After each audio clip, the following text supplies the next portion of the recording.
Vous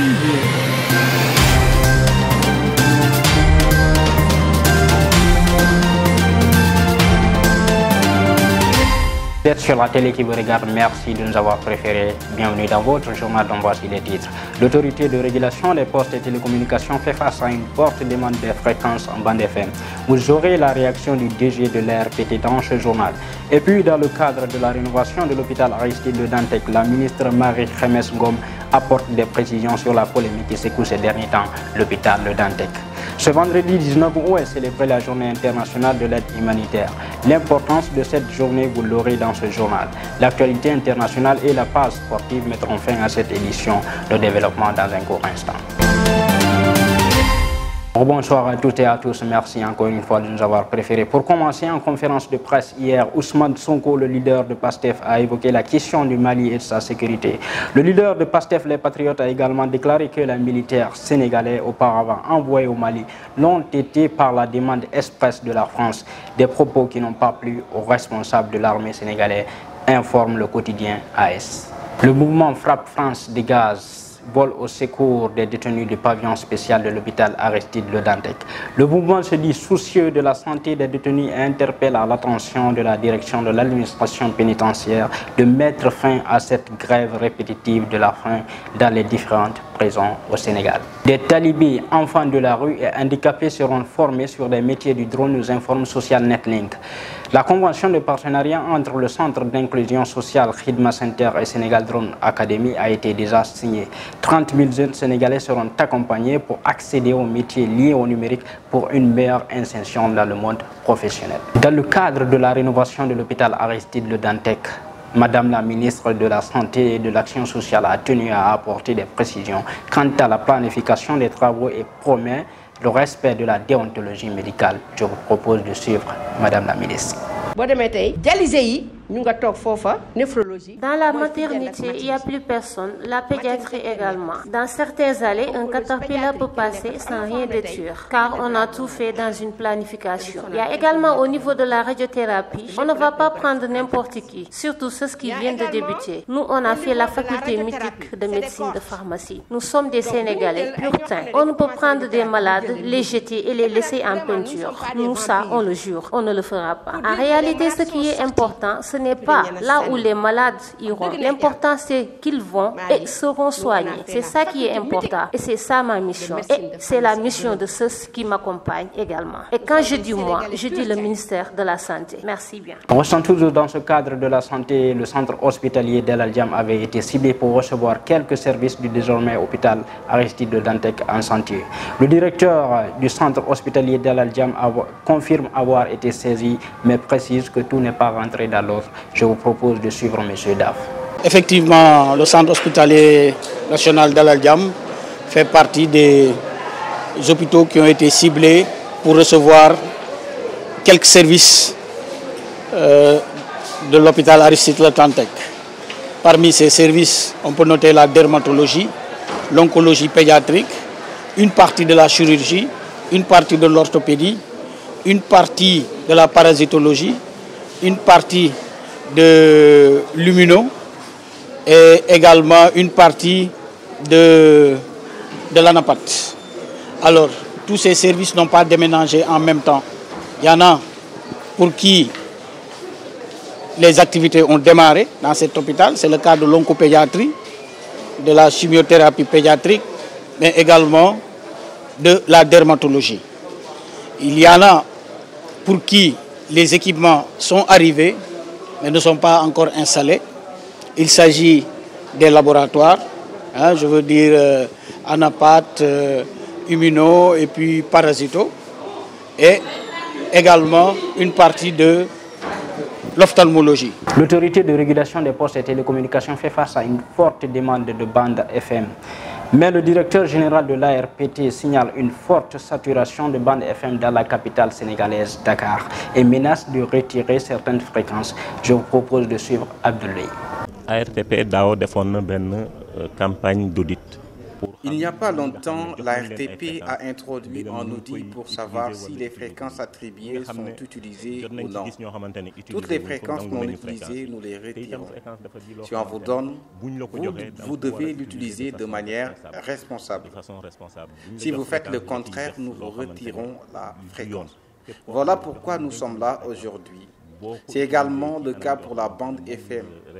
Chacun veut une radio maintenant au Sénégal. Nous n'avons plus des FM à Dakar de fréquence. Nous continuons d'auditer. Toutes ces bandes de fréquences non utilisées, nous les retirons. Nous les retirons et attribueront à d'autres qui l'utilisent. Les fréquences sont utilisées pour créer de l'emploi et des richesses et non pour autre chose.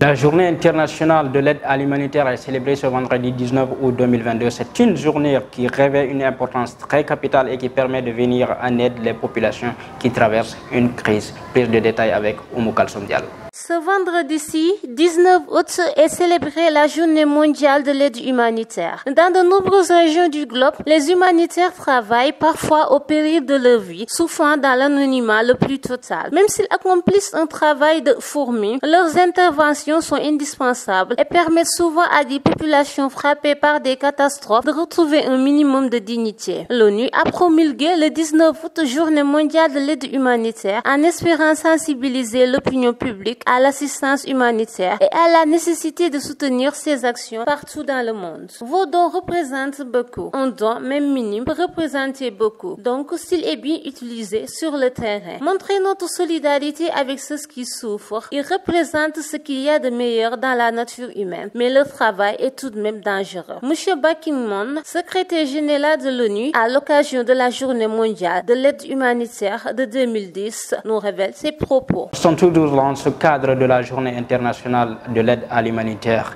L'aide à l'humanitaire est un acte important sur le plan religieux, souligne Ibrahima Sy. Je vous propose de l'écouter.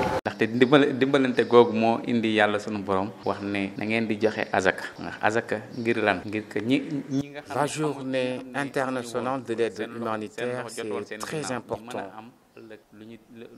Par exemple, nous, en tant que musulmans, même l'islam nous recommande d'aider et de s'entraider. Si vous pouvez le faire, parce que c'est un geste et un acte très important. Parce que des fois, dans notre société, vous voyez des gens qui rencontrent d'énormes difficultés. Si vous pouvez les aider, les s'entraider, la solidarité, c'est très important en islam. C'est pourquoi je lance un appel à tous les musulmans. Je lance un appel aussi à toutes les personnes qui sont riches et qui peuvent aider leurs prochains, de s'entraider, de soutenir ceux qui n'ont pas les moyens de régler certaines situations. C'est très important. Mais quelqu'un qui a de l'argent, quelqu'un qui a une fortune et qui refuse d'aider cette personne-là, vraiment, il y a l'heure de s'interroger. C'est quoi, en fait, par exemple, à quoi sert son argent, à quoi sert, en fait, sa fortune. Donc, aider est tellement très important. C'est pourquoi aujourd'hui, je vous dis que cette journée internationale de l'aide humanitaire est une journée qui ne doit même pas se limiter pour une seule journée, mais ça doit se faire pour tous les autres jours.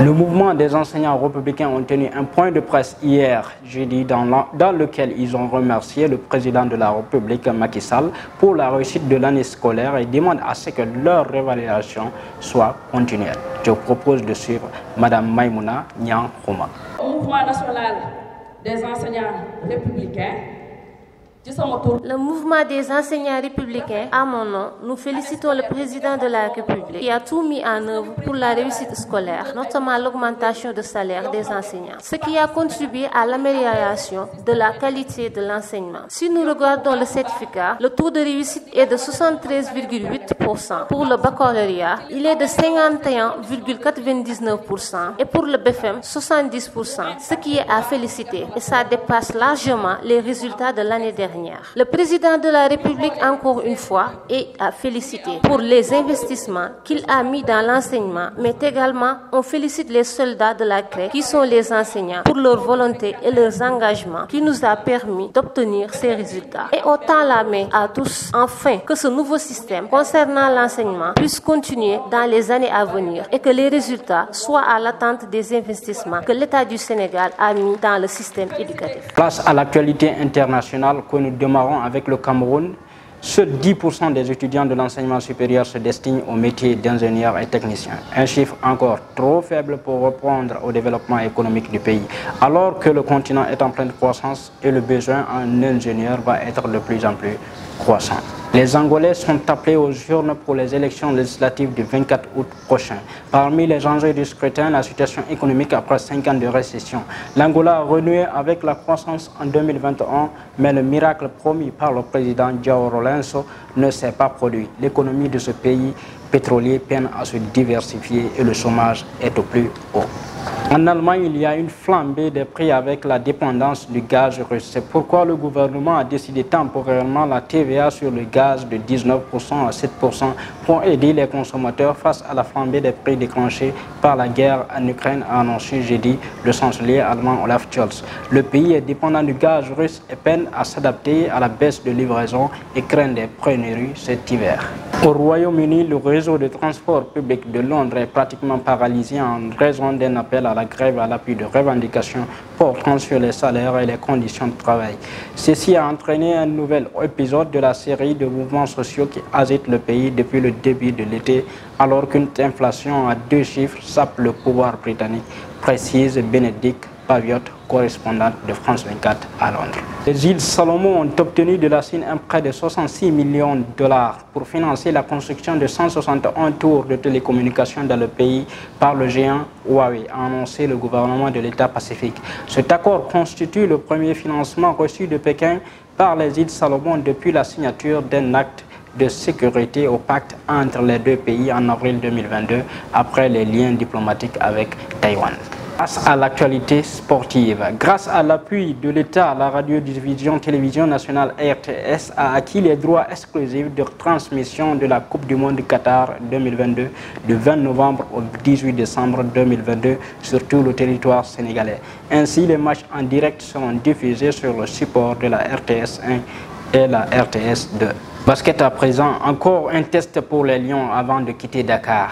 Toujours dans le cadre de la préparation pour la 4e fenêtre des éliminatoires de la Coupe du Monde 2023, les Lions du basket vont rencontrer les Requins bleus du Cap-Vert ce vendredi à 19h au Stadium Marius Ndiaye. Pour rappel, le Sénégal l'avait emporté 89-72 mercredi dernier face au même Cap-Vert.